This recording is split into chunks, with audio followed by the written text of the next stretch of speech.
to see. It's time for the Skinner Auto Group's road trip. We stop into Skinner Sales in Richfield Springs, where we meet sales manager Dan Labarge. Before we head out, Dan finishes up his deal with Don Ertz, local Richfield Springs history buff. Dan hooks us up with a 2009 Jeep Grand Cherokee Laredo. This week we head west, back to Canastota. Route 5 is a scenic drive that takes you through the city of Oneida and the village of Wampsville. Here we stop at the magnificent Madison County Courthouse, celebrating its 100th anniversary this year. The courthouse here in Wampsville is absolutely stunning. It is Romanesque Italianate in style. The architect was the father of courthouses, called the father of courthouses throughout the country. His name is J. Riley Gordon. Jump in your car, take a ride, come here to Wampsville, if for no other reason than to just take a tour of this incredible, incredible facility.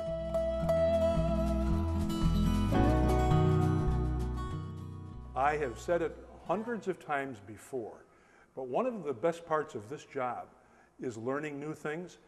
I have been a lawyer for 42 years, law school 3 years before that. Throughout that entire period of my life, I never knew that Lady Justice had a name. Coming here to Madison County, though, I found out that she does. Be sure to look at the statue when you walk into the foyer, because there she stands, rather tall. She has been restored by Dorothy Weister, and I found out today that Lady Justice indeed does have a name. It's Greek in origin, Greek mythology, and her name is Maat, M-A-A-T. And his sons, the kings and the silvers, in the rivers they run. And the eagle soars, in the distance a grizzly roars. When you leave the foyer and walk through the doors into this courtroom, you're walking into a very historic courtroom, not just architecturally, but the cases that have been tried in here.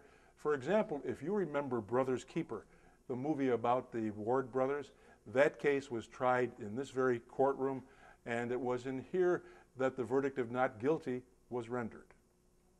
Another unique feature of the courtroom is the balcony that goes around the top of it, sort of a semicircle. Reminds me of the scenes from To Kill a Mockingbird. And then if you go looking for the jury box, you're not going to find one. Oddly enough, the jury area in this courtroom, well, here I am at the judge's bench and where the witnesses sit. Within a few feet, right here, is the jury area. It's no jury box, but my goodness, it is awfully close to the witness and to the judge. There's a feeling of intimacy to the whole thing. I am in East LA and I'm searching for my soul. I think I'll head on back to New York and the people that I know. And I've been riding. On North Main Street, we can't help but notice huge Greystone Castle. It seems a dichotomy in this rural neighborhood. Built in 1909 as a Methodist Episcopal church, this historic building was spared from demolition in the early 1990s. With all our travels around the Mohawk Valley, we have come upon people who are so important historically because they have taken under their wings a project and have restored something as gorgeous as this gem. It was a native of Canastota, Marty Bargabas, who saw this building, realized it was about to be torn down with a wrecker's ball. He came in, saved it, and now we have for years to come this beautifully restored gem. Greystone Castle is on the National Historic Registry and now serves as a magnificent banquet facility. You can get a peek inside next Sunday from 1 to 4 during their bridal show.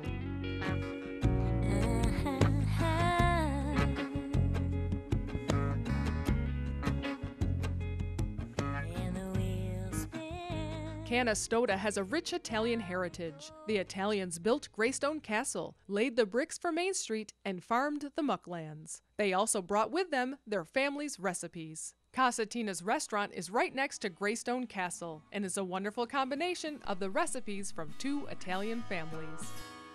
When in Canastota, go to Casa Tina's. Now, I found out that Casa Tina is Italian for Tina's house. The recipes here are all homemade, and in particular, I have to talk about the lasagna, because the lasagna is a recipe that is calabrese. It's calabrese lasagna, and it is the recipe of Joe DeFazio. Now, Joe DeFazio is the owner's father-in-law. He was a detective in the Utica Police Department when I was DA way back from 1971 to 1981. Whatever Joe did, he did it very well, because this lasagna was some of the best I have ever had in all of my travels. All of the food here is a combination of the best, because you have the calabrese and you have the Sicilian coming together to make unbelievably good food. Come here anytime this week and mention that you are a Mohawk Valley Living fan, and you'll be treated to one of those fantastic desserts. Well, it was late one night, and I was watching Tom Snyder. I spotted the year's first spring spider. Let it go like I always do, but it returned the next night.